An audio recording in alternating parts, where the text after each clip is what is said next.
Hello, friends. Welcome back to another episode of Jonah and the Pod. Today, I have a very special guest. I have someone that the first time I'm meeting. Yeah. He is the senior associate. That's right. Minister of St. John's Anglican or Cathedral. I don't know. Yeah, all those words kind of in that order. Yeah. So it's going to be good because it's going to be me getting to know you. Yeah. And hopefully the viewers also getting to know you, and sort of we'll see where the conversation goes. Sure. So to start off, I think maybe if we can get a rundown of who you are, what you do, Sure, your role, and then we can go straight into the rest of it. Sure. Thanks for having me, Jonah. My name's David Ould. I am Senior Associate Minister, which means I'm not in charge. Sort of 2IC at St. John's Anglican Cathedral in Parramatta, which is the really big old building in the centre of Parramatta.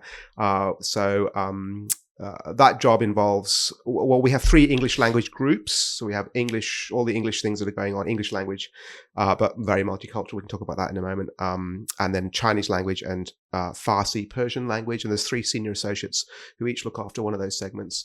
And so I'm kind of responsible for all the English stuff that goes on. And I pastor a congregation there and sort of at the moment, I'm acting rector. My boss is away. So I'm dealing with all the kind of just the running a church stuff as well, which is, don't ever do that. That's No, cool. no, it's all the admin and stuff and all the big things that happen because of that. And today I've become part-time Dax Hunt trainer. What is it? A part-time Dax Hunt trainer, Oh, training your dogs, because I don't normally go around with marks on my trousers, but your friendly dogs came in and mark the trousers, which is okay. They'll wash it out. So I do a bit of part-time dog training now in the meantime, but mainly minister of a church in Parramatta. Yeah. Okay, that's pretty cool. So I didn't know there was a lot of Farsi people at So as I understand it, not a huge, not in the way. So, for example, here in the west of Sydney, where you are sort of down what you might call the M4 corridor, lots of South Asians out here, and then there's other places where you can go. There's a big cohort of mainland Chinese and so on. I think the Farsi guys are a little bit more spread, but these are Farsi Christians. Many of whom are converts out of Islam. And all come together and they meet together on site. That's cool. Yeah, there's a couple of little pockets of that going on elsewhere. But as you now know, there's just huge. I mean, the multicultural nature of Sydney is just immense. Yeah, wow. And so we're just scratching the surface of. That's cool. We're just doing what we can. So, do you guys have just 2 sessions? So one in the morning, one in the evening? No. So what's going on at church on a Sunday, because we were talking about size a little bit earlier. Mm-hmm. So there are 4 English language congregations. So from 8 o'clock in the morning, sort of a more traditional prayer book service, through 9:30, which is mine, which more naturally, because of the time of day, attracts sort of families and so on with kids, but also a variety of people apart from that. And 11 o'clock service, which is sort of more towards the ABC, the Australian born Chinese, more of those guys there, and sort of a lot of young professionals and people at that kind of age of life. And then the 5 p.m. service, where Tien, who you interviewed a few sessions back, is at.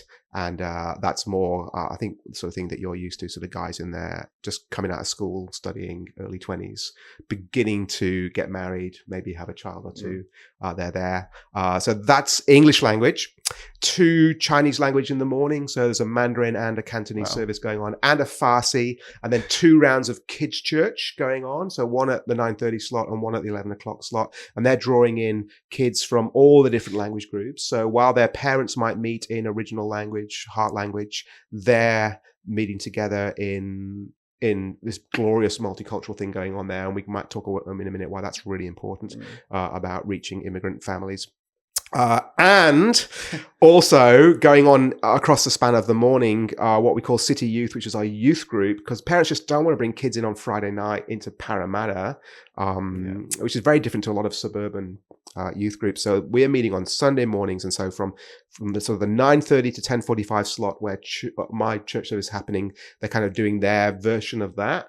And working in ways that are age appropriate. And then from the 11 till 12 slot, they're breaking into growth groups. Wow. So they're the whole morning as well. And so we've really managed in the last few years, over the course of 3 guys being involved in different ways, to bring that real culture in of your kids come from 9:30 to 12. Yeah, okay. And they do sort of church in their own way, and then they do growth groups together. And so it's really busy. And so you asked me earlier on before we were filming, is it a big church? You could call it a big church. It's actually a really great mix of lots of smaller, regular sized congregations all sort of working it out together. And Yeah. yeah. Wow. That's really cool. So Complex. That will probably mean there has to be a big team, a lot of people involved. Yeah. First of all, I can ask how many people would so you're yourself a minister, right? Staff team. Yeah. So one senior minister, three senior associates, and then one Chinese associate with another one that we just announced that we're hiring this last Sunday. Oh, cool. And then with me on my English team, let me count them, children's minister, 5 p.m. minister, the youth and outreach minister, couple of MTSers. Are you counting along with me? I've lost count. A couple of MTSers, some student ministers we've got, and then 3 or 4 brilliant admin guys as well. Yeah, wow. So, and they're they're phenomenal. So they actually do a huge amount to make ministry happen, and they just see their gift as being administration, but it's clearly more than that. They get ministry, they understand it, and they're I think one lady in particular, I won't name her and embarrass her, but she tells me when I'm messing up. She tells me what's needed. She knows she's got the freedom to go, hey, how about this? And she does, and she's got a ministry background, and so it's great, and it's brilliant. And my boss is a fantastic boss. We love working for him. It's a very flat structure, but he's the boss. He takes responsibility at the end of the day. That's cool. I love working there. It's just great. So there's a lot of different sessions, right? So is it just sort of random where you are serving, or do you serve all of them, or do you have one specific? Yeah. So look, I'm specifically responsible for pastoring the 9:30 congregation. And so if you wanted to go, do I have a primary responsibility? Yes, there, and sort of working that. And that in itself is just fascinating because we've got lots of South Asians there, come over mainly from the south of India, and then large number of other people as well. And sort of your boomers are still there, and others as well. And look at my growth group the growth group that I lead. There's a Nigerian couple. There's a lady from South Korea. There's a Southern Indian. There's a second generation Chinese girl. There's a token white Anglo-Saxon girl. I say token because it's just gold, right? Just this fantastic mix. I'm just walking my way around the room. I've missed somebody out. Oh yeah, a boomer couple. Lovely, godly, fantastic. Love them. So that's the mix, right? That's the mix. Yeah. And others have more South Asian. So that's my congregation, the one that I'm responsible for. And it's a really interesting, it's a really busy time of life for many of my people. They're in their 30s and 40s. They're getting into their jobs. They're raising their families. They don't have much time or energy. Getting them into growth groups is so like you do youth and young adults, right? Yeah. So they're mostly single. They actually mostly have far more time than they realize. You say, let's do growth groups. Yeah, sure, what? And they do it, right? Because they can, and they stay out till 2 a.m. doing crazy stuff. And right, yeah, it sounds like us. My guys just come home at 7 o'clock at night if they're lucky, and they just go, what growth group? And it's not that they don't want to. It's just So even just that stuff, getting them into growth groups, and then culturally for a whole bunch of them, that's just a brand new thing because their church backgrounds isn't like that. So it's a whole other world in one sense. So just all that's a lot of fun. And then sort of that broader pastoral responsibility, we do find we spend a bunch of time with the 5 p.m.ers, so the Tiens congregation, only because there's this young generation growing up, and a lot of them don't have Christian parents or present parents either. And so we found ourselves a couple of years ago going, there's some sort of SATs parenting that needs to be done here. And just SATs, a replacement parenting, almost like, I know I don't mean to be disparaging of their actual blood parents, but there's this kind of sense of there's a need for that biblical need for older men, older women to be there. And absolutely. So if there's 2 congregations I'm invested in, it's 9:30 primarily, but then actually 5 p.m. as well. And there's joys in that because I remember years ago being 25, 30 years ago being in that situation and just going, but they're the keen ones. They're the really, and they've got time and energy. So absolutely. So that's kind of, and then all the other things that go on in church that you kind of look at. So do you do preaching as well? Or Yep. So my boss and I are probably the 2 main preachers across the Sundays, and then we get our male associates in on the preaching and our we're complementarian in just classically complementarian in that the preacher to the mixed congregation needs to be male. That's you either understand that position or you don't. We won't argue it here. That's the view that we take. And so, but my boss and I pick up the bulk of the preaching. I plan most of the preaching, but I'm very careful that the senior minister is doing more of the preaching. I just think that's important. It's an important signal. What does that mean that you plan the preaching? We will work together as a staff team on what the basic outline for the year will look like. But I'm the one going, right, this text. So, we decide, for example, we want to do some stuff in which we've just done in Elijah 1 and 2 Kings, Elijah and Elisha 1 and 2 Kings, because it does this theme. I'm going to be the one that lays out usually the Bible readings and then starts to go who's going to be preaching. Trying to weave our associates in. So you do like the scheduling and okay, that's pretty cool. So I get that's great because you get to sort of mold the whole thing as you want. You know what I realized? I don't think we mentioned your name at all. David Ould. I think I said it. Did I say it right at the start? I don't know. David Ould is my name. I was just thinking like maybe they don't know. No, Ould is spelled weirdly. Ould. I blame my dad, but he's dead now. Can't do anything about that. So my kids are stuck with it as well. So that's me. So I've seen that you do a lot of like, I don't know what you would call it. Is it like social media stuff, or like you do? Like I have opinions. You have opinions. So I have my own website and doing a podcast with Steve McAlpine, who some of you guys might know of. Worth getting to grips with. Written 2 books now. His book, Being the Bad Guys, is really, really, really, really good. He and I do a podcast called Dual Citizens, where we're because we're actually both not originally from Australia, so we're dual citizens, but also that notion that I'm a dual citizen, I'm a citizen of heaven. So how do I think through and look?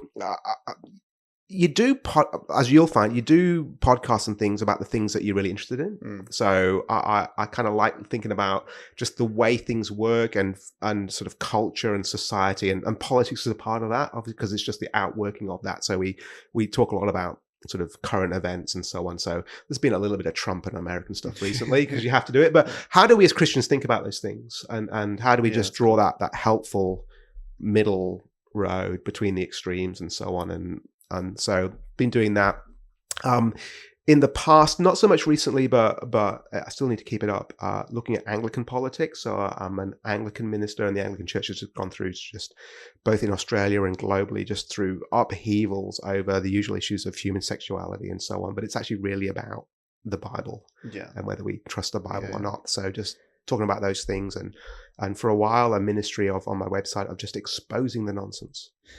So just going, look what they did. So it's basically current affairs, but how do we bring Christ and the Bible and stuff into it? How do I, as a Christian, think about this, and therefore, how do I respond to it? How do I act? That's cool. What should I be getting concerned about? What do I just need to relax a little bit about? All that kind of stuff. That's really cool. So theology is really important, right? I should give it a listen. Yeah. So your what do you call him? Your partner, your friend, your co-worker, co-host. That's one. Yeah. So he's made books. He's written a couple of books now. Yeah. So one, I'll spruik his material. Being the Bad Guys, where he's just actually gone, unless as a Christian in Western culture, you get your head around the fact that we are the bad guys now.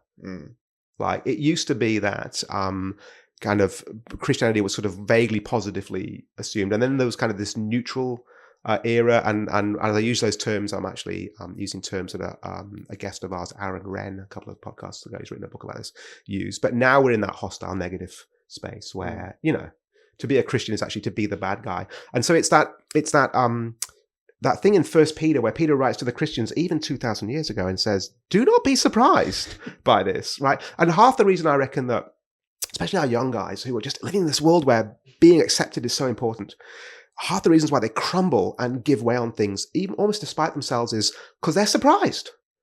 And so we haven't prepared them properly to say, the world hates Jesus. And it's going to hate you. And you just need to decide now, not everyone's going to like you, but Jesus loves you. So you work out which one of those is most important. And just help you, I'm going to remind you of how good Jesus is. Also, I'm going to help you understand the world around you. And so he's written this great book. And then the That's next cool. one's called Future Proof, where he's just thinking, right, it's only going to get worse. How do we future proof ourselves? That's really cool. So he's the one that wrote books. I just read them. So you don't have any plans of writing a book? I've got one half written, but on a very different topic. Okay, so we won't talk about that one. No spoilers. Afterwards, if you want. Later on, if you want to. It's a very different topic. We can pick it up later on if you Yeah, want. that's cool. So firstly, where can they find your like your podcast and everything? Sure. So probably the best place, you can either go to my website, davidould with the u.net. I assume there'll be a graphic that flashes up on the screen now, or on YouTube, Dual Citizens, and maybe put my name in as well, because the topic of being a dual citizen is a big thing, obviously. So dual citizen with my name or Steve McAlpine's name, and you can find us there. Yeah. So where are you from? Originally, so I was born in the north of England, in sort of a little place called Lee, which is kind of halfway between Manchester and Liverpool, which are cities people may have heard of. But I grew up from the age of 5 in a town called Sheffield, which is in Yorkshire, South Yorkshire. But I grew up in the very nice part of Sheffield. It's interesting because I'm a big football guy. Yeah. So, now you're going, which one is it though? Yeah. Wednesday or United? What do you think? So I have nothing to go off. United. Okay. So despite the fact I'm wearing blue, United, last year was the most miserable season ever. Yeah, it wasn't the best. Yeah, but that's all right. But yeah. Yeah, okay. Not many people are going to understand anything. No, that's okay. But there'll be some EPL guys going, oh yeah. No, that's cool. So we spoke about sort of you currently. Yeah. I would love to know the journey to Sure. leading to this. Sure. And you can start from as early as possible. Or you can As soon as I can remember, I was born at an early age. So I don't really remember much about my first 5 years. But growing up in this really nice area of Southwest Sheffield, we went to church every Sunday.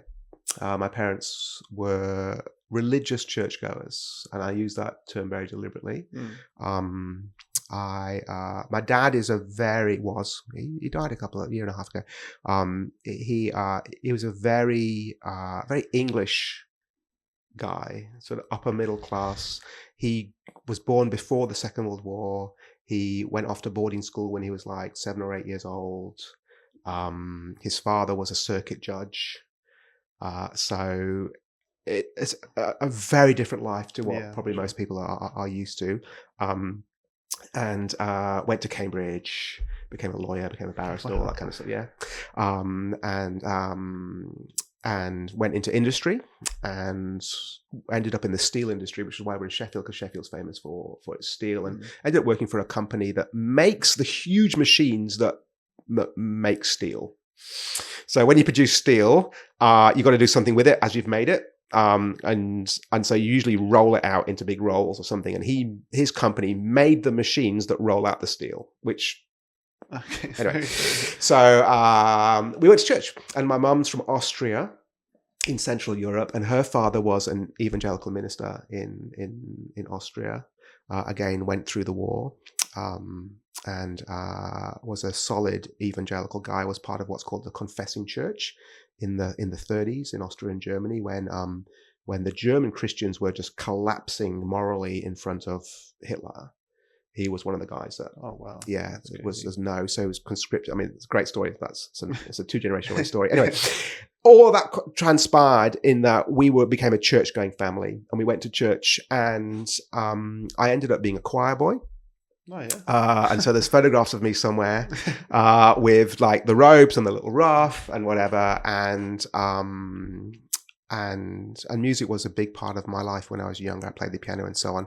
Now, I tell you that because I went to just a very middle of the road Church of England church, again, probably a million miles away. Think a little bit sort of Vicar of Dibley. Does anybody talk about that anymore? That British TV show? Anyway, Never heard of that. think your stereotype kind of English church thing, just not quite as bad as you think it's going to be, but it's just, I didn't hear the gospel as I understand it now, as it truly is, at church till I was about 17 years old. Wow. But I had the structures around me that actually all communicated the gospel. But if you actually are not converted, you kind of just don't understand it. It's like hearing a foreign language. You can get very used to all the words and the rhythms of them, but you don't understand it. But what it did mean was I grew up inculcated with the prayer book and inculcated with great old hymns. So that when I did finally get converted, and I'll tell you about what happened in a minute. When I went back into that environment, I went, oh, this is gold. This stuff is absolutely pure gold. So grew up in Sheffield, got a twin brother, got an older brother, just went through high school, did sort of the maths and the sciences. There was a new minister came to our church when I was 17 years old, and he's an evangelical, a bit softer in some stuff than perhaps we're used to here in Sydney, but Sydney's a special case, as you probably worked out. But he and his wife, and they would have been in their sort of early 30s, sort of who are the teenagers that are kind of around this church environment, gathered us up, articulated the gospel. So I can remember them articulating penal substitution to me. Yeah, well. I can not remember responding to it, but I can remember it being articulated to me. That's cool. And so I engaged with that for a little bit, but didn't really kind of go into it. Got my A-levels, which is like the HSE, went off to university. In England, often you go away from home to university. Everything's a lot closer. And so I went to the University of Warwick, which is in a city called Coventry, maybe sort of 1.5 hours away. Which felt a long, long way away in England, but here it's nothing like. I'd like to say I really started to think about Christian things, but the opposite is actually true. I just lived like a student away from home for a year. Started going out with a girl in my residence hall. We were actually in the neighbouring rooms to each other. We basically lived together for a year. And that was my first year at university, just doing accounting and financial analysis. Wow. Thrilling stuff. And just living like a student, getting drunk, living with a girl, all that kind of stuff. And then at the end of that year, that relationship kind of finished. She was from overseas and went back to her country and quite wisely went, it's over, it's done. And I, in the meantime, I had won a scholarship to go overseas for a year to do like an exchange year, and went to the University of Illinois in America. Oh, wow, okay. And so a huge campus, American campus university, on my own, flying out to America, flying through Chicago O'Hare into this little dinky little university town 2 or 3 hours south of Chicago, Champaign, Urbana in Illinois, thinking everyone was going to shoot me immediately, that kind of thing, right? Because, you know, you have your stereotypes. And end up in this residence hall and sharing a room with a guy who's a Pakistani, son of Pakistani immigrants. He's trying to think about his Muslim background at the same time as he's sussing out the girls around him and stuff, you know, usual 20s things. Standard, yeah. And in the residence hall, in the room opposite, God's very good, right? He is. My first church boss here in Sydney just used to have the expression, "You got played." I got played bad, okay. Right? So think what God's been doing so far. He's laid me up with a framework around me of biblical material, but not the gospel, and then a little bit of a touch of the gospel. Then he takes me away from that kind of stereotype understanding of what church is into a completely brand new place. Looking back is great, right? And he gives me across in the residence hall in the room opposite. I can just picture the hall right now. In sharing this room, these two guys, Chris and Steve, and they're Christians. And chat to them one day. Oh yeah, I'm a Christian, and they're wise enough to go. Oh yeah, I think I'm a Christian, right? I go to church. Don't kick kittens. I'm a nice guy. And they go, oh yeah, but they invite me to join their little Bible study group, and I go occasionally, and it's kind of not. But something's intriguing me, and I think what really got me was they lived so very differently. That's cool. To the young men around them. Now, I think, obviously, all of us are pretty immature at sort of age 18, 19, 20. But I tell you what, I don't think I love my American friends. I love the United States of America, but I just don't think you've met immaturity till you've been in a bunch of 18-year-old young American men. And so there's all these guys in this residence hall all trying to do the thing and impress each other, right? And just in this room, these two guys not playing the game. Chris and Rob, not Chris and Steve, Chris and Rob, not playing the game. And you don't quite know, afterwards you look back and go, that's what was going on. But I didn't quite see it at the time, but I recognized these guys were different. They weren't playing the game, and they were just lovely to me. Mm. Anyway, I found out that they were Christians, and I found out that their idea of what being a Christian was just seemed to be very, very different to mine. And so I kind of was intrigued and sort of looked more into it. And because I did my minimum workload there, because you go to the dean at the start and they go, right, you've got to pick some subjects. I go, well, what do you need to do? He goes, minimum 12 hours. And I go, 12 hours it is then. And I had plenty of free time, right? And so I read. And actually I read the Bible for the first time, read the New Testament. And I can tell you two things about that time. I can tell you, first of all, that when I arrived in August of 1993, I wasn't a Christian. And when I left by Christmas, I was. Yeah, wow. When I went home at Christmas, I was. And I went back in the second term. So I can tell you that. So some people have like a profound moment. I don't think I had that profound moment, but I did have one big realization. And I'll tell you what that was. I was reading the account of Paul on the road to Damascus, the account in Acts, not the account that he gives later in Acts, but the actual rendition of it. Yeah. And I just remember going, there can be no other explanation for the radically profound change in this man's life than that he met the risen Lord Jesus. And so you could have imagined what else could make him stop doing what he was doing, because he was going from city to city persecuting the Christians, right? So what could have happened? Like the Christians could have got together, hidden behind a bush, jumped out on him and said, hey, Paul, we know where your family live. Enough's enough, right? Now that might make him stop, but it wouldn't make him change, right? He clearly changed. So it's really interesting. I didn't doubt the historicity of it. Yeah. I just hadn't stopped and thought about what it meant. Now, afterwards, I actually explored historicity things and realized, oh yeah, this is entirely reliable, right? But at the time I just went going, all right, so he must have met the risen Lord Jesus Christ, which means Jesus did rise from the dead. Game changer. And so kind of just God in his kindness used the way that my brain is, which is sort of quite a highly logical kind of way that my brain works, just to do that. And that kind of bang, so that means things change. And so I think I would say I became a Christian during that time, in the sense that I realized that Jesus was way bigger than I'd realized, and the whole thing was way bigger than I'd realized, and that it needed to be the sun around which everything else rotated. What I didn't get that year is really understanding grace properly and all those different things. But that's really helpful, isn't it, to realize that ultimately Christian faith is faith in Jesus. It's trusting in him, even if I haven't got all the other stuff worked out. Now, of course, getting the other stuff worked out is brilliant, because you actually realize then how good he is, and you trust him even more. But I would say I was one of those really not well thought through Christians at that point, badly in need of good teaching, which I wasn't getting in the States. I've got to say, the evangelicalism that I was amongst the States, not so great. This idea of systematic preaching through books. And look, there were times when they were far more interested in me towing the line on 6-day creation than understanding grace. And again, I love them. They're great. That's where God used them to bring me to faith. But that gentle critique. So come back to the UK, do my last year at university. So now I'm a young man who knows that Jesus is something special, kind of knows that he wants to order his life around him, doesn't really have a framework to do that because no one's actually discipled me.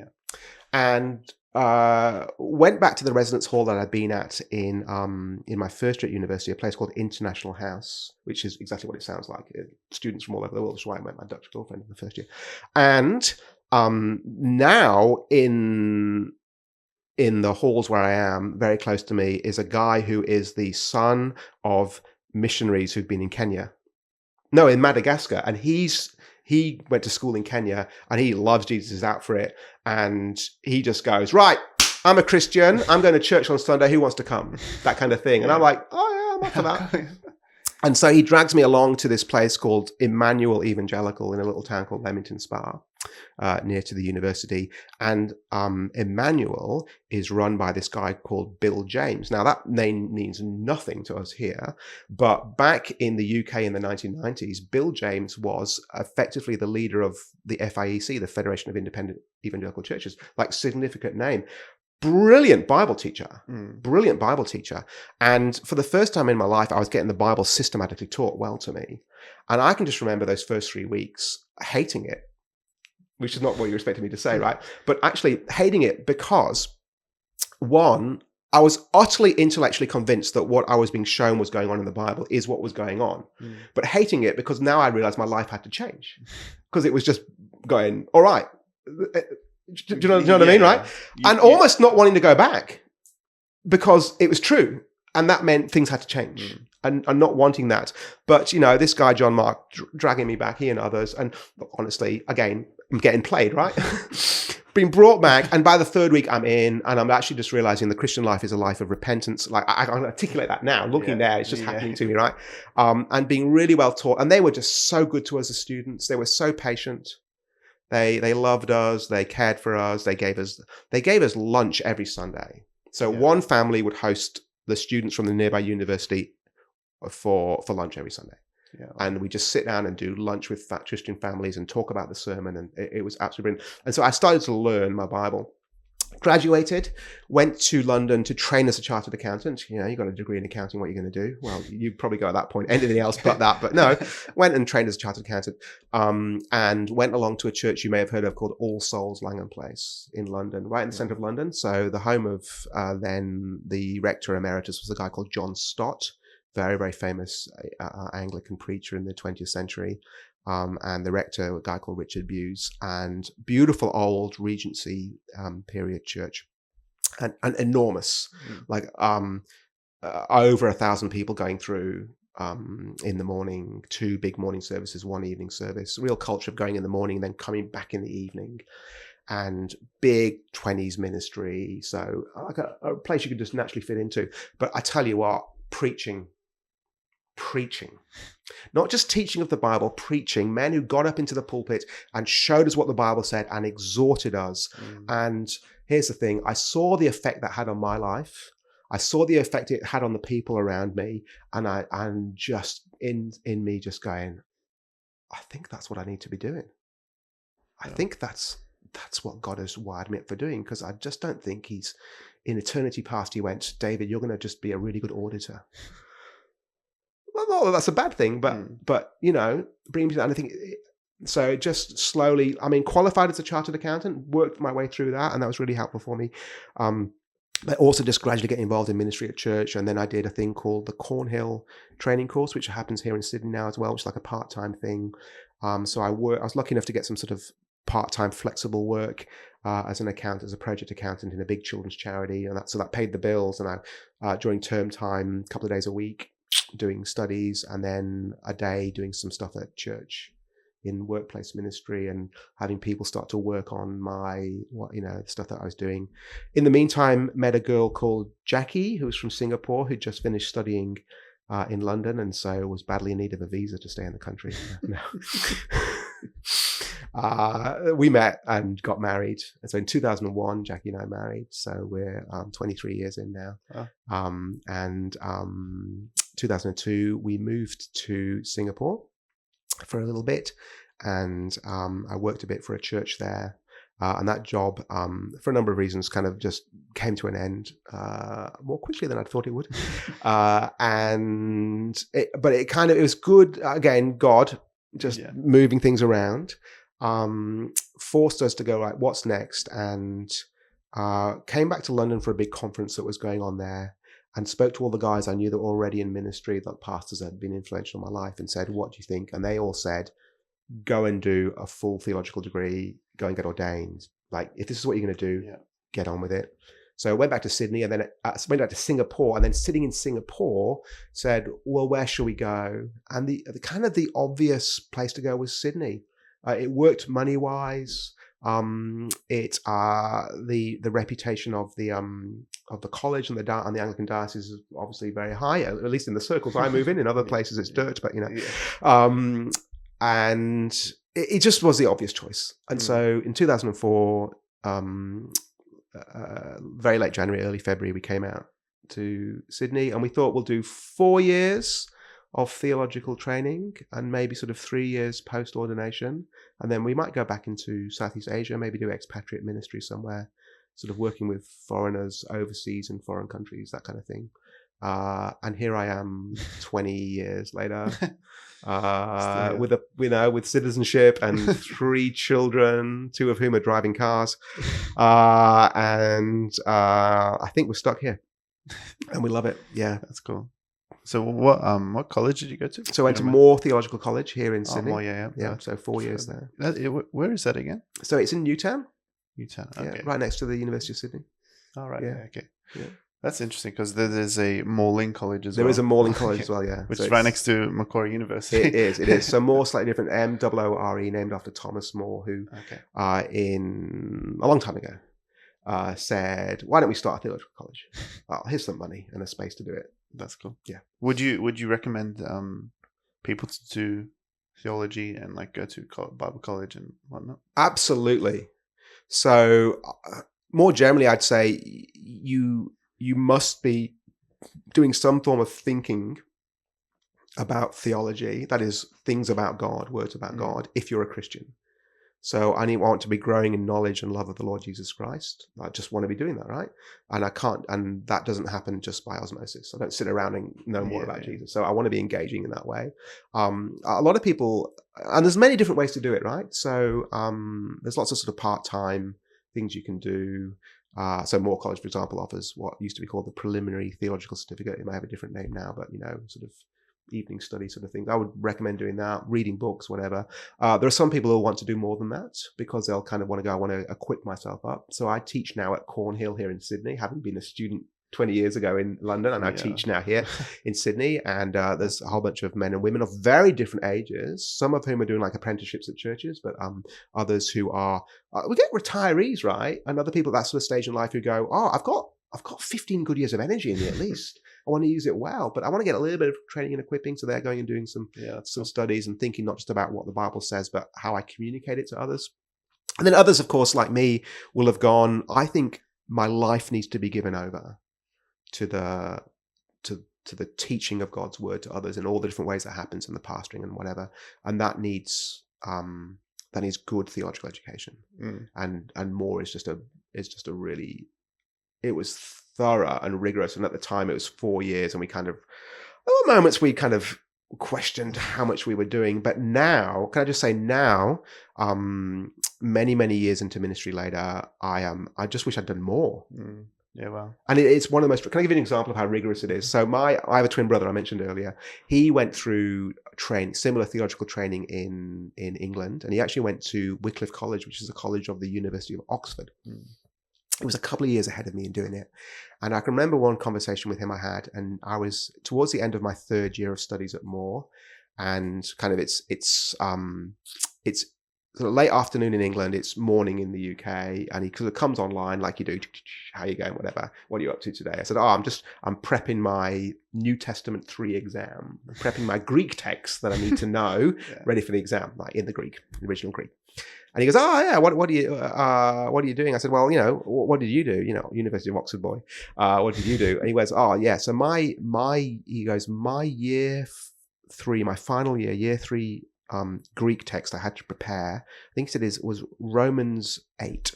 So the whole of Romans 8 in the Greek. Wow. You need to know, so that when you do an open book, when you do a closed book exam and they just give you a Greek text, it's going to be from that bit. He goes, what are you prepping? I went, Romans 5 to 8. Oh my gosh. And about the equivalent amount of material in Luke and Acts as well. Wow. Now, you go, wow, right? And I go, yeah, tell me about it. But now I'm so grateful. Yeah, wow. I spent a whole term looking at the atonement. He did a couple of weeks in doctrine. Yeah, right. And can I just tell you, there's a reason why the Church of England is in a complete nightmare state. And those are the evangelical good guys, right? There's a reason why the Church of England is in a mess. And things are pretty good here in Sydney. Yeah. Wow. Yeah. That's cool. So throughout your life, it seems like you have, you said the first 17 years, it was just like you were in church and whatnot, but you didn't really hear the gospel. No, didn't hear it. Not even really. Oh, okay. Well, heard it in the liturgy. Yeah. In the way that the liturgy expresses it, but with nobody to actually go, this is what you're hearing. And certainly not hearing it from the pulpit as I understood it. And certainly not in the last years of those 17 years. There was clearly just a unbelieving guy. Yeah. And then from that, it was just like teaching and teaching and teaching, right? Just in the Bible. So God does his work through his word, for sure. applied by the Spirit. Yeah, for sure. Yeah. So the question I'm trying to sort of get to is that from all these experiences that you've had, how do you find the balance of, so clearly you it's hard to be well versed in theology because it's just a never ending thing, which is like amazing for us. But how do you, since being well versed in theology, how do you find the balance of actually sort of preaching theology but also preaching the gospel at the same time, if that makes sense? Because I often find that it's like sometimes we focus way too much on theology and we're just missing out on the applicational side of things. I see what you mean. Yeah. Well, it's a number of things that factor in together. So first of all, part of it is what you think God is doing in his word, in the scriptures. So what is he doing? So what does it say about itself? So Paul, for example, writes to Timothy and goes, it's all there to make you wise for salvation in Christ Jesus. So 2 Timothy 3. Right? Before he even says all scriptures God breathed, he goes, the scriptures. And he's actually talking about the Old Testament scriptures, which is that's fascinating, right? We'll come back to my book maybe later on. But that's an interesting phrase, wise for salvation. So wisdom and foolishness are actually Old Testament categories of thought. The wise person understands God and what he's like and what he's doing, and the foolish person says there is no God. Psalm 13, right? Psalm 14, sorry. But it's more than that. It's wisdom is also about how to live in the world that God has made, and I'm wise if I get that he is the creator, and so I live a certain way in it. But all that is directed towards salvation in Christ Jesus. So if I'm convinced of that, then I'm convinced that all of the scriptures are there to point me towards Jesus and therefore to teach me how to live. Now, sometimes I'll do that explicitly. So Paul, for example, in his letters will tell me deep, rich truths about Jesus and then go, so we must behave in this way, right? Sometimes it's implied by what's going on. But if you're convinced it's all there to change the heart and therefore the behavior, then I think that then bends the way that you read it and therefore communicate it to others.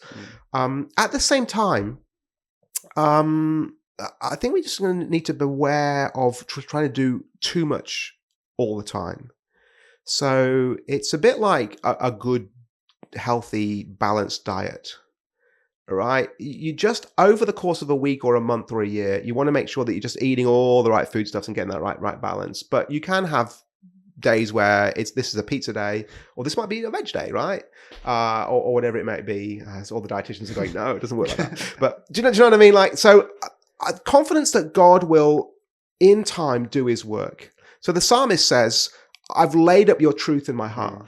Now, there's a sense there of just day after day, the truth being laid up. So I don't need to do, and this is the thing I do because I teach preaching of the Psalms at Cornhill. And one of the things I just keep saying to younger preachers is stop trying to do everything. Trust this little portion of food, spiritual food that God has given you to teach today. To preach that and actually have confidence that God knew what he was doing when he wrote that psalm the way he wrote that psalm. He didn't need you to add to it. He might know what he's doing, right? And so just serve that portion. I don't give my kids a smorgasbord of food every day. I serve different things at different times in the knowledge that over the course of me feeding them over 20 plus years now, they seem to be alive and flourishing. Do you know what I mean? So part of it is that, just having the confidence that it's there, but also just going back to that thing where you just go, no, the gospel is properly understood is going to change. It's going to change me. So almost I want to push back against the question and go, we only ask that question if we don't understand how the two things sit together. So really, if any sort of deep dive into theology ought to be growing in me a great love of Jesus and ought to be shaping my heart because of it and changing me. Does that make sense? And sometimes there'll be explicit commands and things that come out of it, but other times not. I just maybe this is like a personal thing, but I often see and probably experience as well, like we love knowledge. Knowledge is something that we adore. But often we lack the, well, for me, again, I'm just speaking for myself, lack the, like, we want to know, but we lack the, okay, how is this knowing going to actually change my life or affect my life, sort of thing. Yeah. So, and there's a danger that we're so, especially amongst, as more conservative evangelicals, often well, as human beings, we're always kind of responding to the things around us that we think aren't right. So what's the key thing we're responding to regularly as more conservative evangelicals here in Sydney and beyond? It's what we think is charismatic excess, which we might talk as sort of people being too loose with the Bible, and yeah. But those guys are activists, right? They kind of get out and do stuff, right? So there's a danger in which we've been so keen just to get things right that we're wary of any call to action as being excessive. And that's obviously not right, because it's a very tangible thing. I was just talking to a guy yesterday at lunch about this very thing, and he's saying, we need to do a bit more leading with just our graciousness of approach. So half of what we do is just in the manner in which we do it. Imitate me as I imitate Christ, says Paul. It's there. So I was just chatting that issue through with him. I'm just thinking, what is it?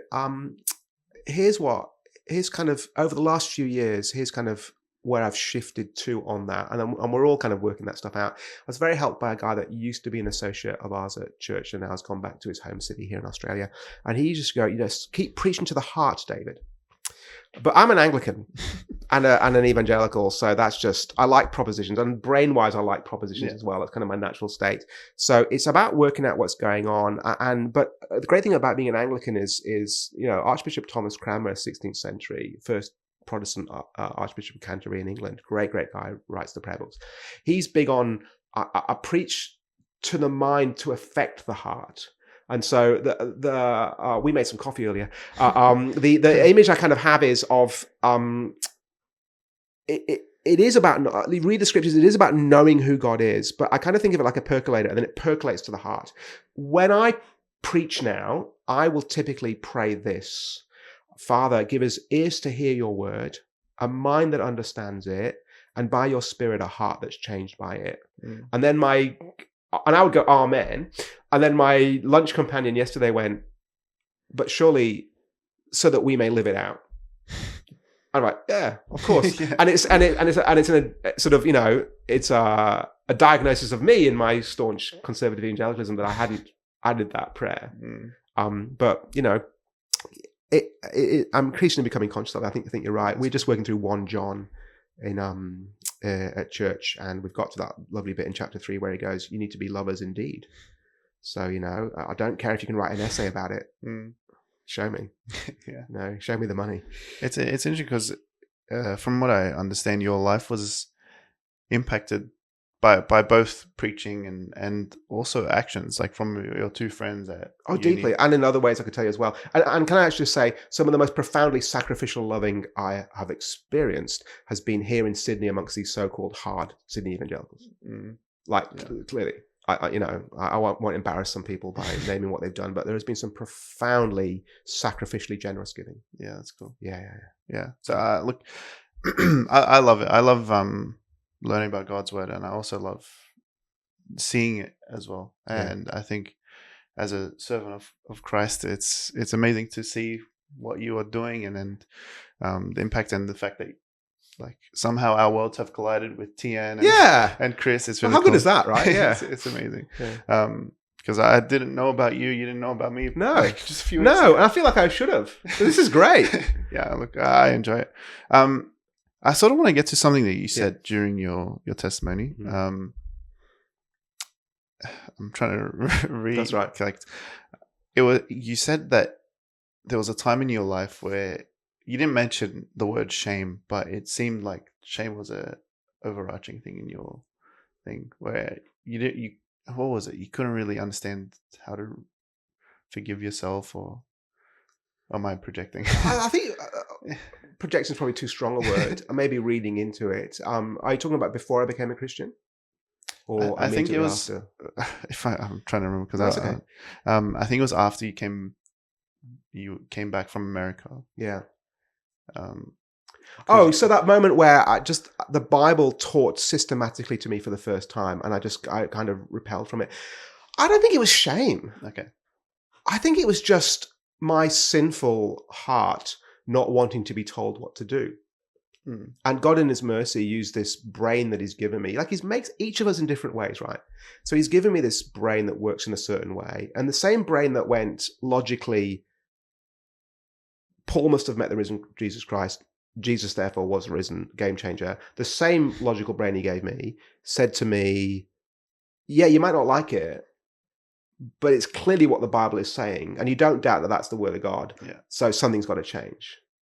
Almost dragging me back, my brain dragging me back, which is why I'm always a little bit, could just be me, I'm always just a little bit, when we have these conversations about brain and heart, I just want to go, no, there is something about the brain that because often it's the mind that understands the truth about God and how he loves us in Christ that says to my sinful heart, hang on, no. You are sinful, because the heart is deceitful above all things, right? And that's not to say that it's always a cerebral thing, because the same Paul who take Philippians, he wants me to grow in love and knowledge of the Lord Jesus Christ, chapter 1. At the end, he prays for that peace of God that passes all understanding, the ununderstandable peace, right? Yeah. So he's not averse to it, but there's that kind of thing. So for me, it wasn't shame. So I'm going to bring up something. Please. So for me, my thing wasn't so much shame. I think afterwards, learning more about grace and learning the cross, it's interesting. The cross actually made me understand my sin. So the more I kind of went, the cross is where my sin is dealt with, it almost gave me the space to go, I am a sinner. Which is a weird thing to say, because I've said to you, I was converted probably less than a year before. And so I trusted in Christ in a broader sense.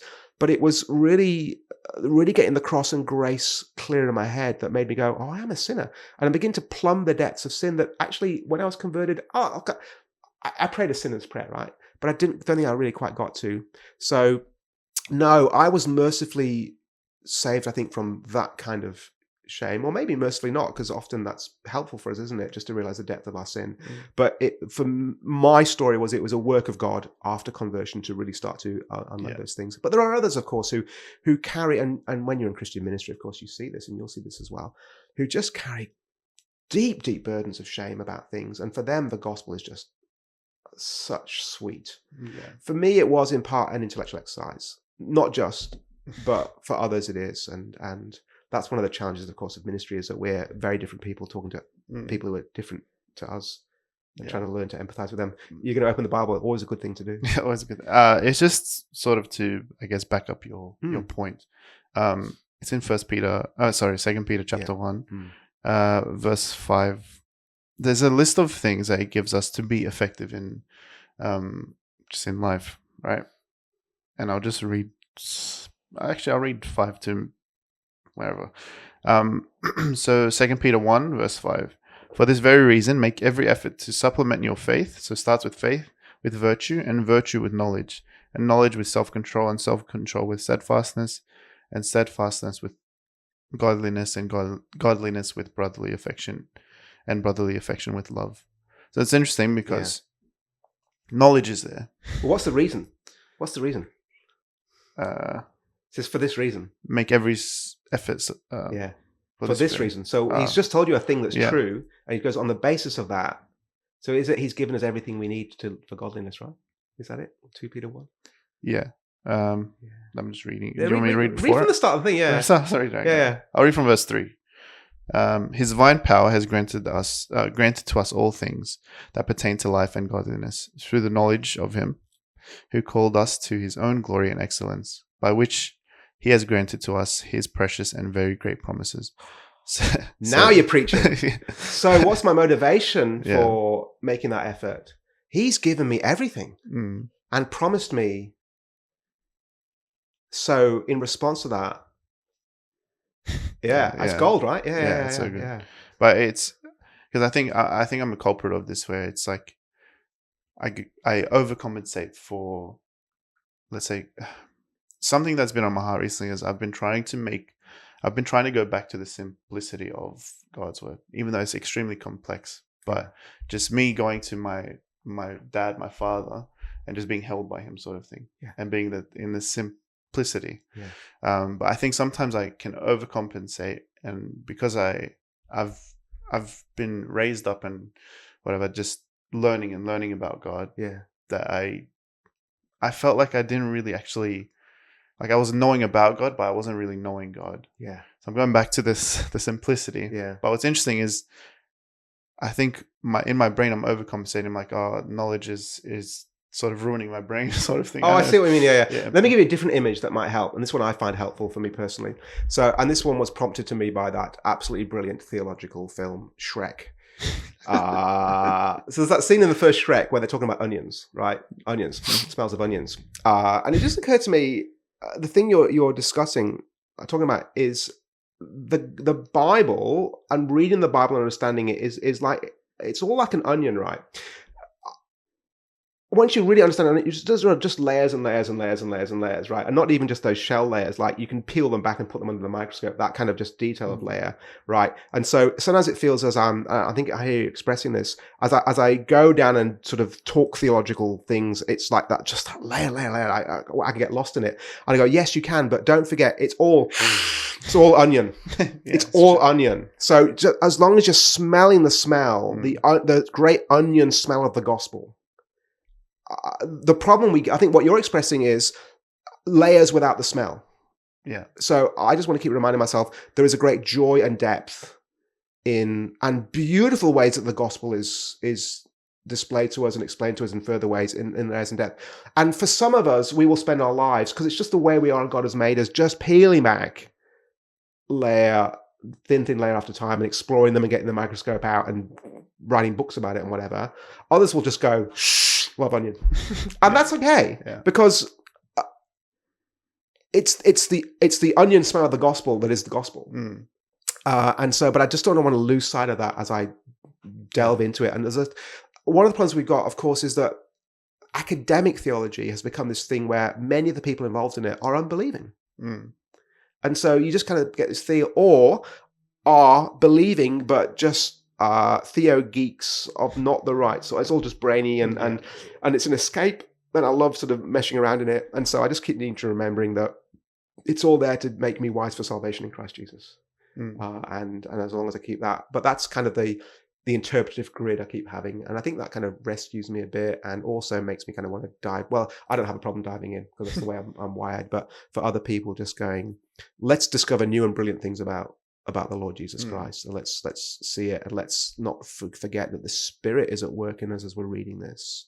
This is, one way to say it's all God breathed, all theopneustos, 2 Timothy 3:16. It's all God spirited. Is that the same word in the original language? So it's all the work of the Spirit. And so, Peter, and just at the end of the chapter that you just read, men spoke from God as they were moved by the Spirit. So the same Spirit who inspired the original text is the same Spirit at work in us as we read the original text. So I ought not to be surprised when he shows me Jesus, because that's his job. His whole job is to go, Jesus. So that kind of just rescues me from it, I think.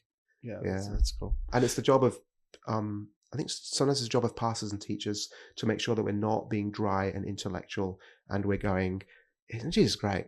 I'm regularly, when I sit down with people and just talk about life, and often it's, I've screwed this up, I've screwed that up, and I just go, isn't Jesus great? Let's just remind ourselves how good Jesus is. It reminds me of, I don't know if you listen to much of Tim Keller, but Tim Keller, he had like I don't know, it's not just him, but from what I understand, whatever sermon he had or whatever thing he did, it always brought back Christ into it. He always, at the end of the sermon, he would be like, but this is what Christ did. And whether it's going through any Old Testament story or any New Testament story, he'll bring, okay, this is what Jesus is. Well, I don't know how you can preach and not do that. Frankly. Now, Keller's the master. I know he has his critics, but let's face it, he's good and godly man. And these days, when we've had such stories of moral character failure amongst people who we just go are great preachers, how good is it to have a guy like that who just clearly lived it out. But yeah, the reason I did that is because that's what the Bible does. It shows me Jesus it might not show me a fully orbed picture of penal substitution. And so one of the things I teach people as I'm doing this stuff is I go, that gospel is like a diamond, a multifaceted diamond. And what I'm looking for is to work out what facet of the gospel I'm being shown today. So I'm not always going to be shown, and sometimes we're a bit clunky, aren't we? We preach the Old Testament and we're kind of desperate to get to the thing that we want to get to. There's a great sketch by an old British comedian called Harry Enfield. You may have heard of, and one of his characters in one of his sketch shows are the two evangelicals who just go door to door. They look like Mormons going door to door, but evangelicals door to door. And hello, have you heard about Jesus? And as soon as they see something red, they go, "Oh, this reminds us of the blood of Jesus." And it's clunky. And again, a former boss said it's like going from fifth to reverse without a clutch.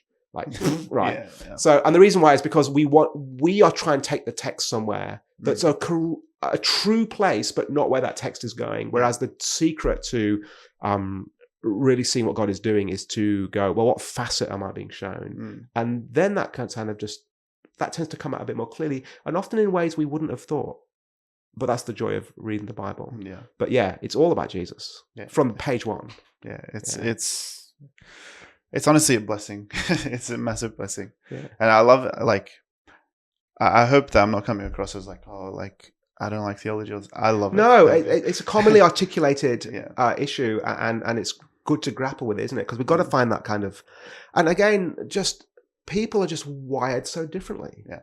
So for some people, if I open up and I go, let's look at this text. On Twitter, just yesterday, I was having a little conversation about the translation of the statements that the angel makes about Mary in Luke, and some translations have, full of grace. And I was just got a bit of Greek out for a guy and just went, it's just not there in the Greek, right? Now, some people go, oh, that's fascinating and interesting. And other people just go, that's fine. God's made us in different ways. Yeah. So we bounce off each other. God uses us for different things. And we learn from each other. And so, like I said before, I'm just deeply indebted to this former colleague of mine who just went, David, preach to the heart. Preach to the heart. I think I'm a much better preacher because he told me off. Lovingly and carefully. He wouldn't say he was telling me off. He told me off. Yeah. But, and I in turn recently have said to someone, I think I want you to get more excited. Because these are exciting things you're talking about.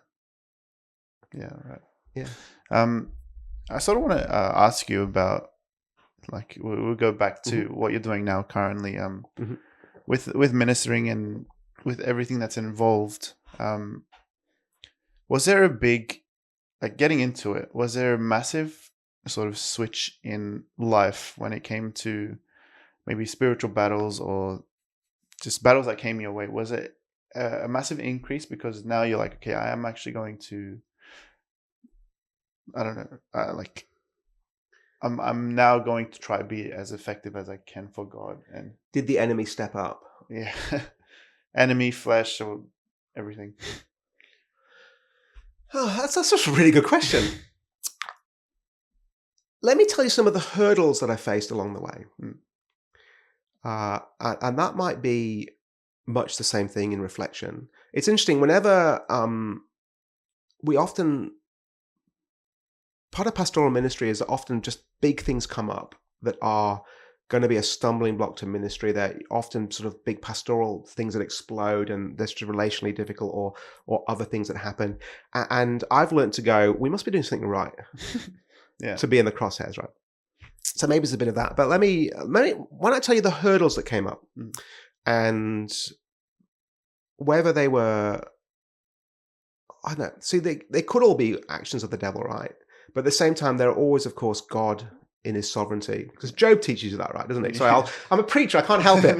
So it's really interesting, isn't it? In Job, the book opens up with Satan goes before God, and God goes, "Have you considered Job?" Which is really interesting, because if anyone's getting played here, it's Satan himself, right? And God says to him, "Do your worst." Now, who do you never hear about again in the book? Satan. You don't. End of chapter 2, he's done. Now we see the working out, but it's all of God. It's all what God's doing and working, and it's God who rocks up at the end. Yeah. God who clearly was superintending it. So that's a lesson. Even when the enemy's at work, Mm. God knows what he's doing. of course. So in that context, let me tell you a couple of things. The first barrier that I really had was my own father. And he was not converted at the time. And he wrote what every loving father who loves his child will do. And I realize as I say this, some people think that's disrespectful. No, I want to be careful but accurate about him. When I was still a student in my last year at university and sort of talking about ministry things, and I was a bit of a blurter, and I'd said to him, I'm thinking about this and that. He wrote me a letter, and he basically said, I don't approve. It was polite. It was clear. Maybe I have daddy issues. I don't know. Well, look, yeah. He grew up in a certain way and learned to express himself in certain ways, and did what he understood to be right for his child. I felt immense pressure not to go down that line, and it was actually really helpful for one of my pastors in London, a guy called Rico Tice, whose name some of your people may know, authored the Christianity Explored course and written some really, really good books. And Rico said to me, it was really helpful. He said, you've got to understand that they love you. And whenever we love people, we do what we think is best for them. We might not do that now I realize we often do that in dysfunctional ways, but we still do what we think is best for people. That's what they're doing. So they're loving you. But he says, here's what you got to understand as well. Because they don't get it, and at the time they didn't get it, they will keep moving the goalposts. Yeah.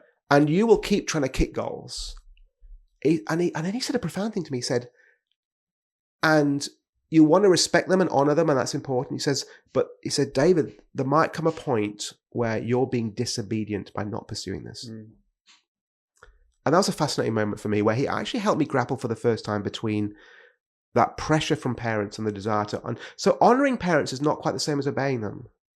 It's about sometimes working out how to, as honoring as possible, not do what they asked me to do. And that's bad enough in a white Anglo-Saxon background. Some of our guys are coming from cultures where that is just so hard for them. So hard for them, and we're helping a number of our young people just grapple that through. So that was the first kind of thing that went in the way. And yet at the same time, I think I did go, look, it was disobedience. There comes a point where I was going, this is who I think he's made me to be. And I think looking back now, I reflect and go, yes, quite clearly.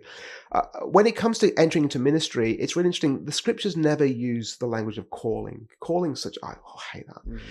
I tell you why, because it's such an abused term. Because people go, oh, I have a calling, and then who am I to doubt your calling, right? And it gets used in all sorts of different ways and whatever. No, the scriptures give us two things that are happening at the same time. So Paul says to Timothy, if one desires the task, that's a noble task to desire.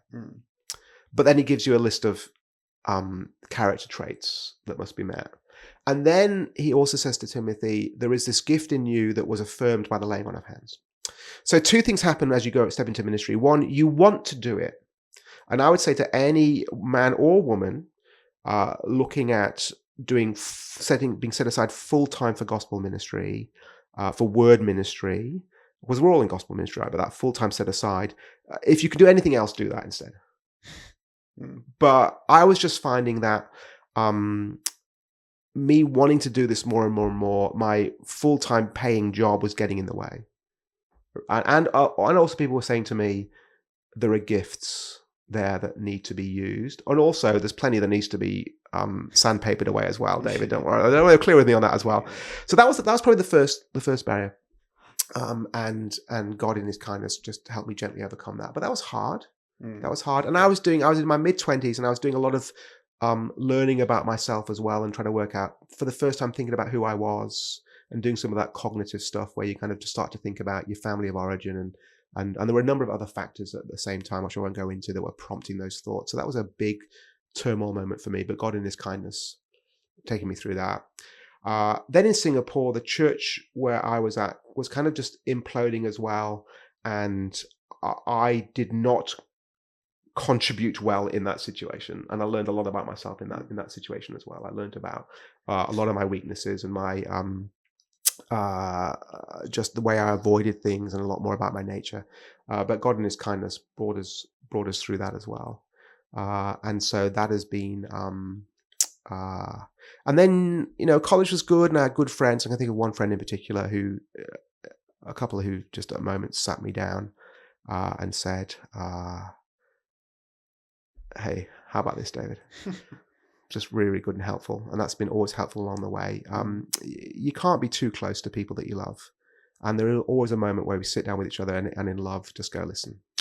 And those were helpful things as well. But I think those were not so much external things as just internal working myself out. But part of that was a journey of discovery to work out who I was. And finally, many years later, I mean, there's a long story there we don't have enough time for, but the shorter version of it is about 5 or 6 years finally discovering that I'm that close to being regarded as autistic, which is a fascinating self-discovery because you kind of work out who you are and how you process things and so on. And but God in his kindness putting people along the way who helped me see various aspects of myself, and then finally getting a label on it, or an almost label on it. So, I can just think of my first training minister in Sydney, who good guy, now the chief executive of YouthWorks here in the city, who just went, David, I remember one conversation in particular, just going, David, the word for this year is breathe. I just want you to breathe. Slow down, buddy. Yeah. And that was really, really good. And just people in my life who just spoke carefully enough to me. But I can think primarily earlier on some things.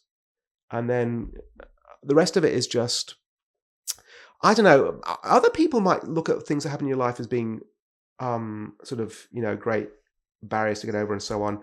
By the time I got to Sydney, I'd lived in 3 different continents and seen all sorts of different things. And then the thing that brought us to Sydney itself was a bit of a mess of a situation, but that God used really, really well and taught me many things through. So even by the time I landed in Sydney, this brain that he gave me is just going, do you know what? He just does what he does.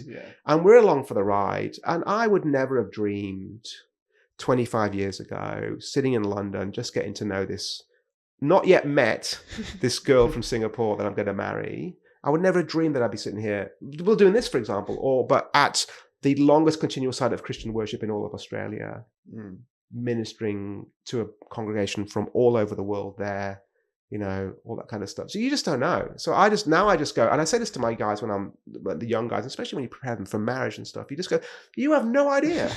Just strap in and get on for the ride. And God knows what he's doing. Just keep walking forward and he'll do the rest. Yeah. I think recently I've been in a stage of that, and hasn't been the easiest, but something that helps me is I just look back at, firstly, the things that he's pulled me through, and the things that even if they're not massive or whatever, you just see it, his hand in your whole life just working. And it gives you a perspective, like, what do I have to worry about right now? And even if that doesn't work, look at the people around you and look at what he's done. And if that doesn't work, look at his word. If that doesn't work, then that's a you issue. It's not right. And we live and you more than me live in a world of immediacy. Everything is so immediate. And we expect quick short-term results on things and so on.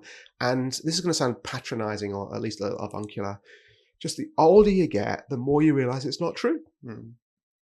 It's just not true. And what just seemed desperately important. Now, I mean, even just, I will often say to people when they just come to me in a crisis, I will just go, look, do you know what? Do you know one of the things you need here is just a good night's sleep? So can I just tell you, tomorrow this will be the same. There'll be one difference. You'll have had a good night's sleep. And it just, the immediacy that we feel about a whole bunch of things, just, things take time and they work out. And, I had a pastoral thing happen right at the start of this week. That, as it kind of blew up around me, just felt very immediate.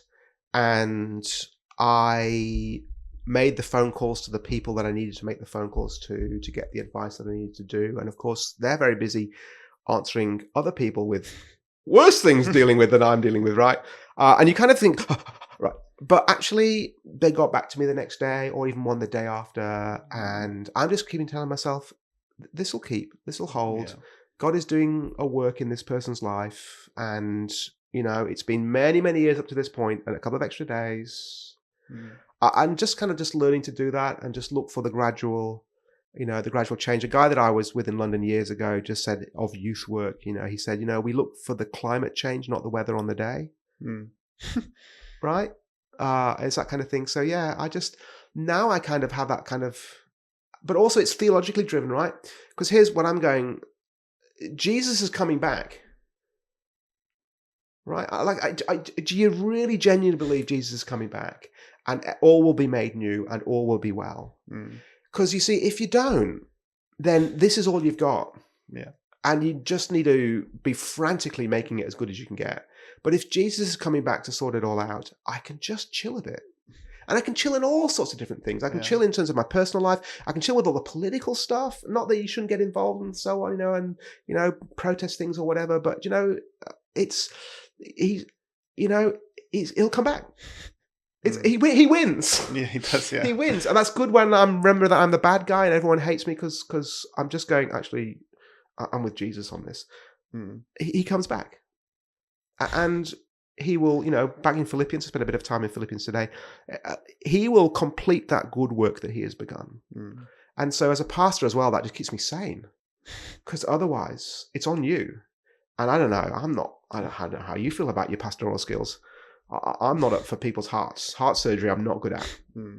But my only maxim in pastor is the do no harm maxim of the doctor. But Jesus is very good and has his own schedule and his own timing, his own method, and I'm good with that. So yeah, very long answer to your short question. I don't know. Maybe there are barriers, obstacles, but I just don't.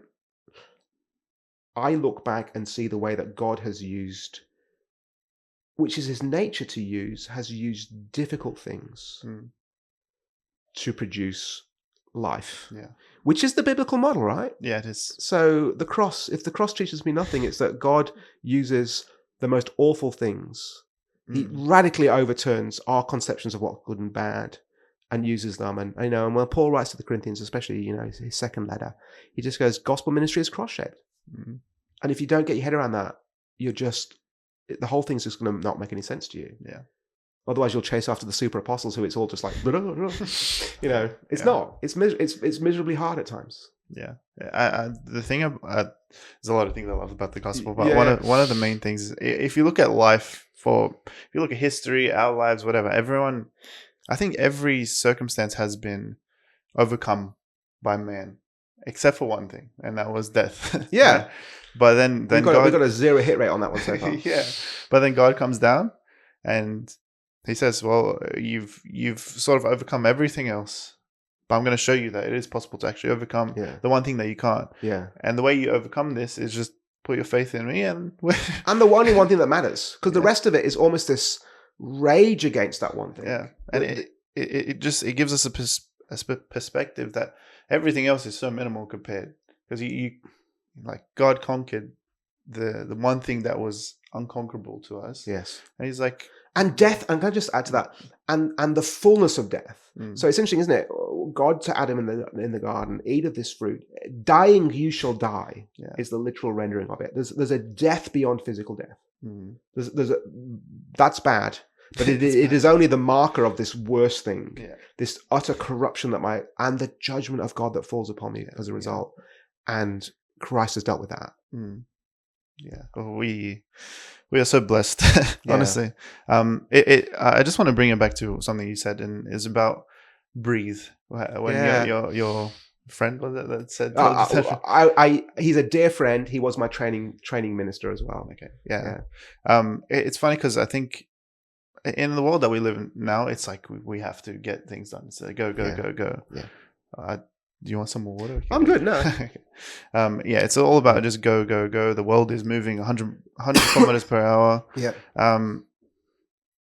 And it's funny because I think recently in my life and the circle of like the people around me, God has been telling us, okay, just breathe, like take one step, because we were so consumed by doing things. There's a lot to do. Our church is growing. Our church is fairly young, only like 4 years, and it's exciting. It's exciting. There's a lot to do, and we're all excited. We're ready.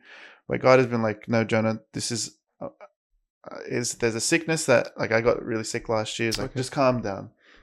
I got sleep apnea. He's like, calm down. Yeah. So when you say good night sleep, I'm like, yes, please give me. Well, sometimes God just kneecaps us, right?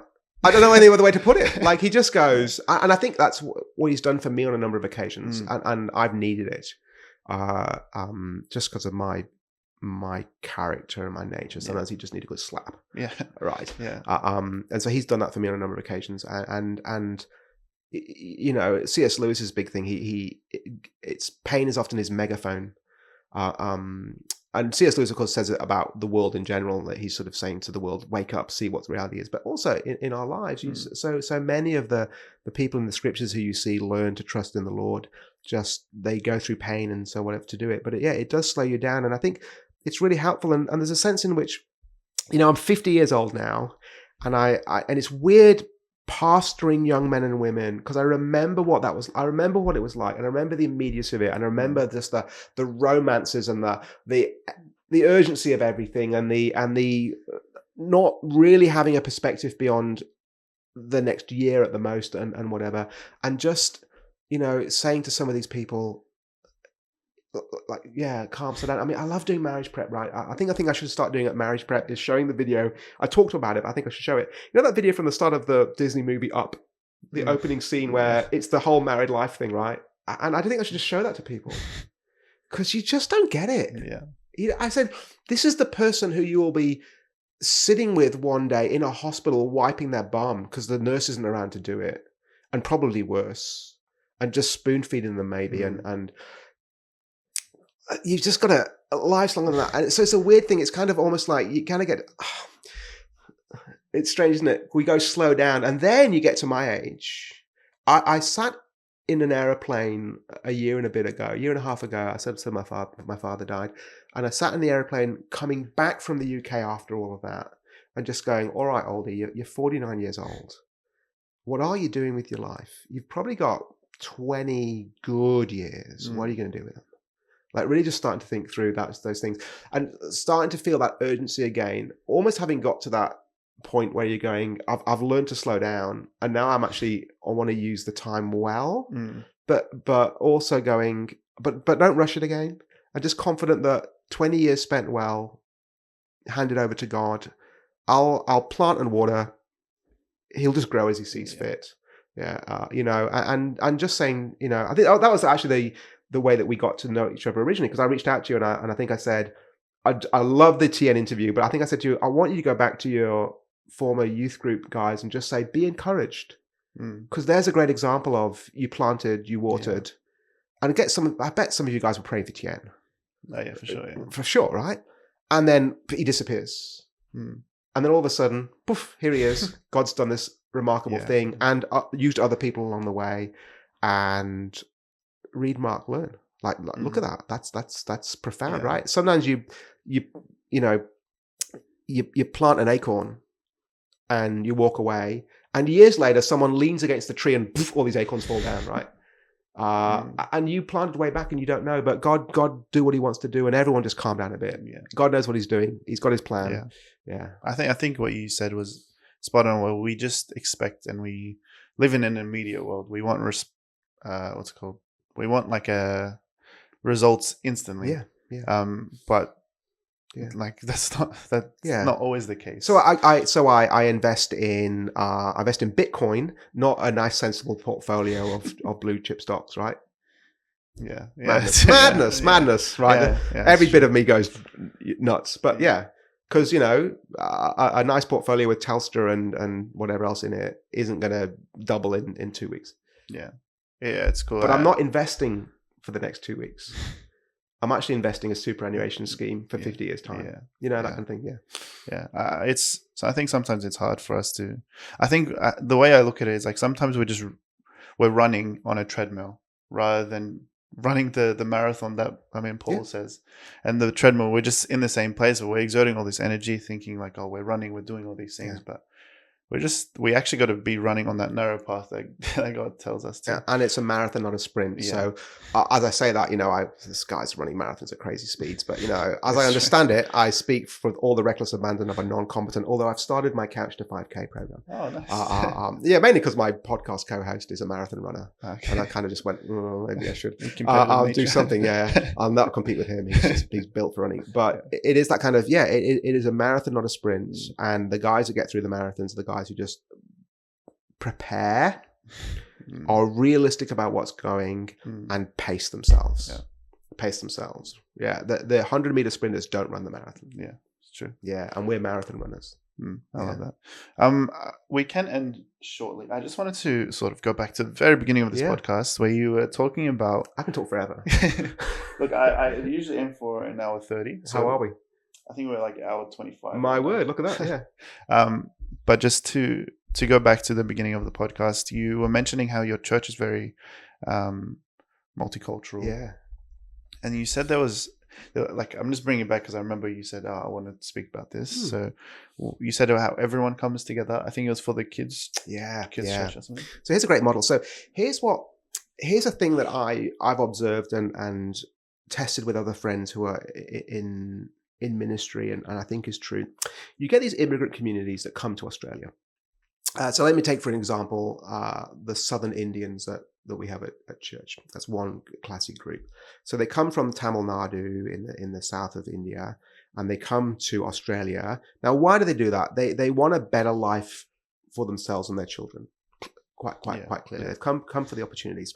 So the whole trajectory of their life is that movement from the old to the new, and a movement from one culture, one very sort of monoculture, into this very cosmopolitan thing that's happening, especially here in Western Sydney, just the gold that's happening here, right? Yeah. Now, they come over and they have church backgrounds. Some of them are churched, I think often converted, often not very well gospeled. But they come over and look, I don't know if you've ever lived overseas at all. I haven't lived, but I visited, yeah. Visited, right. So once you start living there for a while, and I've done it in various places, you just kind of have this hankering for home. You want what I kind of call a cultural anchor, because nobody else around you makes any sense. They're all just weird, right? Because they don't know how life should be properly done, because only you know how life really should be done, and your kind of people. So you kind of naturally gravitate towards them because it's safe and it's familiar and the rest of it. Now, that can happen with churches as well, right?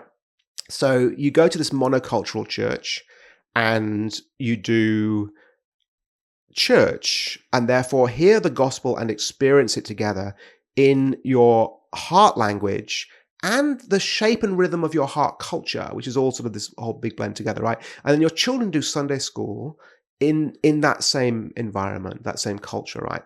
Okay, now, here's the thing. They grow up, right? But here's what we're seeing clearly happening is they get to the age of 18 or whenever it is, and they walk away. Now, often these people are saying they're walking away from church. But we know actually they're walking away from Jesus. Now, why is that? Here's my analysis of it. Because they've received Jesus and the gospel about him all wrapped up in this cultural wrap. But every other aspect of their life, in fact, the whole raison d'etre of the move is to move away from that culture. So their parents have brought them to get away from that culture, as they understand it, into this new big thing, and they launch themselves into that. And so no wonder they leave behind Jesus, because he's part of that, right? So no wonder they do that. It's part of the thing that their whole life says they should be moving away from, right? And then these parents wonder why their kids are all walking away. And I've had more than one conversation, either with those parents or with friends of those parents who go, my friend's saying why? And I'm like, I hate to say it, but this is what's going on. Here's what we're doing and what others are doing, which we're finding is fantastically effective. Same parents come over, come and do church now in a multicultural, multi-ethnic setting with a different culture as a predominant culture. So like it or not, the pastor sets a culture and behavior, and the church has its own culture. And you know how that kind of thing works, right? But then the kids all do Sunday school, we call it kids church, and then city youth together. And they are just this amazing just mixture of Chinese mainland and Hong Kong and the Chinese and the Indians, and I've got some Indonesians and there's some West Africans and East Africans. Right? Yeah. They're all there together. Their leaders are all from different, Tien included, are all from different cultural backgrounds. So Vietnamese, throw that in. Yeah. And what's the identifying mark of that unit? It's not the culture. It's not that monoculture anymore. It's got to be Jesus and the culture. So they grow up Jesus in a multicultural environment, resonant with the rest of the life that they're having outside, the very thing that has brought them over. And so they tend to stay because they're not identifying it with the thing that's left behind. They're identifying it as a very clear expression of their new life in thing. So that's the goal thing. So what we're doing, and we use the language of silos often at St. John's, where we've got these first generation silos perhaps in the Chinese and the Farsi, but their kids are doing kids church altogether with our English language kids as well and growing up. And now the 5 p.m. congregation is in large part the fruit of that ministry, which my boss 20 years ago is kind of going, we need to start doing this sort of thing. And all the people they've invited and whatever, because it's an attractive thing when Jesus shapes that kind of community. So that's what's going on there. And it's just a delight to watch and see. And I'm in one sense responsible for it because the associates are, but I'm not doing anything. We've got brilliant team of volunteers, brilliant children's minister, brilliant youth minister. The guys that I tell you what, the young guys in their 20s that give their Sunday mornings for kids church or for city youth are just they're great in the kingdom. They are great in the kingdom. Because, they don't need to get out of bed until 3:00 really for a 5:00 service. But they get out of bed and they come and they love those kids and they share Jesus with them. And of course, the reward is that they get the joy of ministry. They do get it. But I know they do it tough sometimes. And it's just they form that. They're part of that immense work that God has given us the privilege of doing here. He's brought the nations to us. And they get to be part of that, and that's gold, and I get to watch them do it. Yeah, that's cool. I was the funny thing is I was thinking before you came, I was like, me and David, we might have nothing in common, but the cool thing is, bringing up Philippians again, is we have the same mind, the same love. We have the same goal in life, and that is Christ. And it's the same with all these different cultures, and it's cool. I remember I went to I've been to Vanuatu and Mongolia for mission trips, and when I went there, I was like, Mongolia, wow. Yeah, very random. Did you go into Urit? I actually the big 10 thing. Excellent, good. We wanted to, but we didn't. Okay, and I remember just being there. I'm like, the way they worshiping God is so different. It's very different, but we're still here. We're worshiping the same God, and maybe the approach that we do is different, but it's all like. We're not wrapping Christ around our culture, but we're wrapping our cultures around Christ as much as possible. And so, yes, absolutely. And I think one of the lessons I've learned from living in many different continents and many different cultures is that different is not necessarily wrong. And actually, we bring with us some very strong cultural assumptions that are just assumptions. Let me give you an example that's not a theology thing, but actually really profound. It was one of the aha moments for me, right? So I married this girl from Singapore, and we lived in Singapore for a bit. And you actually realize Singapore is a very different kind of place to live, and the politics are different, right? And Singapore is often spoken of as sort of the ultimate example of a benevolent dictatorship. Kind of this acceptance that this is the party that's in, and people trust them and they get on with it and all that kind of stuff. Now, there's a bit of me that kind of as a Westerner and an Enlightenment Westerner just goes, this is outrageous, people shouldn't need to get their votes and everybody has the right and whatever. And then after a while, you kind of go, it's just actually just a cultural assumption. This notion of libertarian freedom is a cultural assumption. Like it's not vapid. It has a basis to it. But here are people operating under very different cultural assumptions. So it's that kind of Confucianism and respect, filial piety, respect of elders, and a respect of those who come before and the leaders and so on. And it works its way out in a different way. Some of which are positive, as I perceive it as an outsider. Some of which are negative. And all of a sudden, so that's an aha moment. And then you kind of go, oh, I must have my own blind spots, things that I'm not aware of. Because it's easy, you go back into a church environment and you look at people from different cultures and you go, oh, they just don't get it. They just don't get it. But then you actually realize, oh, there'll be stuff that I don't get. And I actually need them to show me what it is and tell me. So one of the things I'm regularly saying to people at St. John's when they've come from a very different cultural background is it's often the cultures where they wouldn't normally express those things, but as they sort of get used to the way that we communicate, and so tell us, what is it you just think, look at the West and just go, are you guys nuts? And that's really helpful for us to hear, because those are our own cultural accretions. Now, everywhere's going to have its own culture, so you can't avoid that. But as much as possible, trying to understand each other and so on, and because then when you understand each other, you understand why we're behaving in the ways that we're behaving. So let me just give you an example.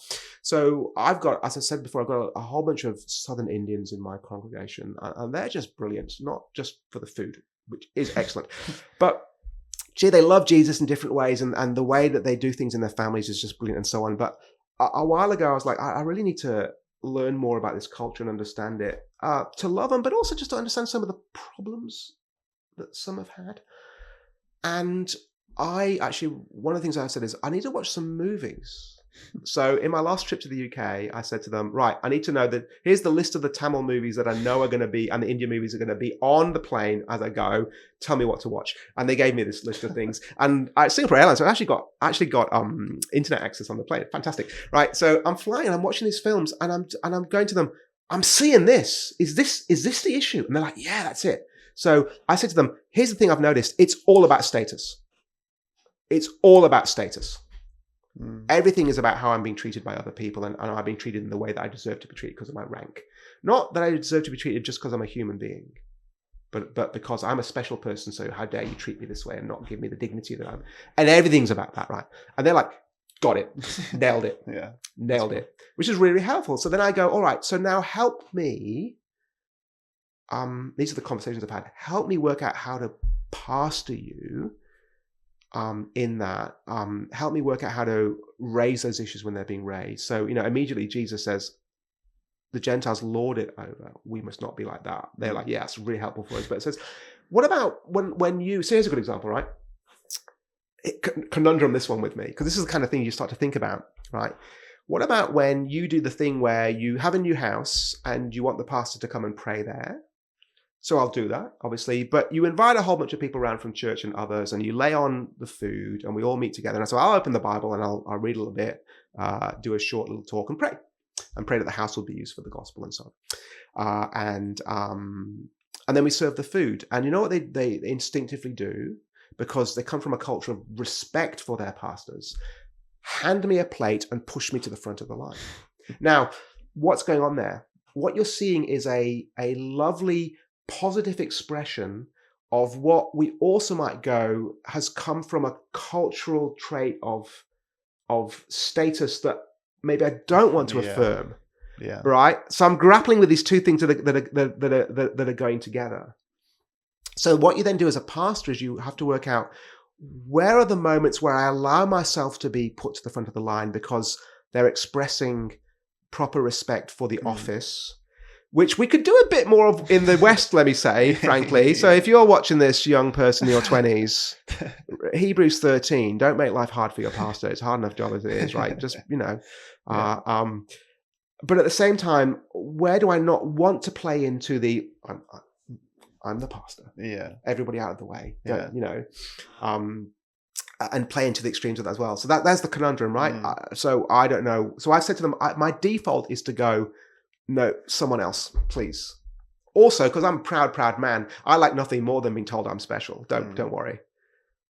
So help me as well, which is interesting for them because they're not used to their ministers going, I have flaws. I'm not. Do you know what I mean? Yeah. Like so it's grappling with that kind of stuff. And you notice what I didn't do is give you a clear answer on that.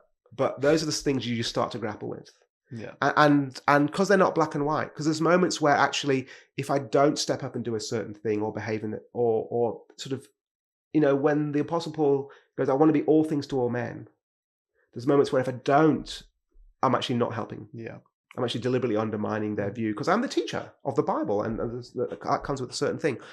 It's grappling with all those kinds of things, and it's a joy. Yeah. And what's a really joy is to work with people from those cultures where they've had the same experience I had when I went to Leamington Spa years ago, where the Bible's been really well taught to them, and they go, "Oh wow, woo," and they're grappling with that themselves, and they want to be part of this, and they want to work it out, and they're critiquing their own culture, and they're trying to assimilate into the new one. But most of all, they want to be godly and do it together, and they want to partner with their pastor in leading their peers through it. That's a joy, working all that together.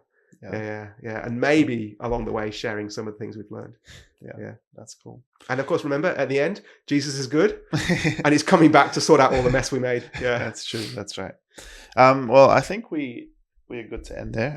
Thank you for coming, and thank you for reaching out initially and the encouragement with Tian's podcast. Yeah. I do wanted to say, like, there's a lot to admire with what you were saying and who you are from what I'm learning.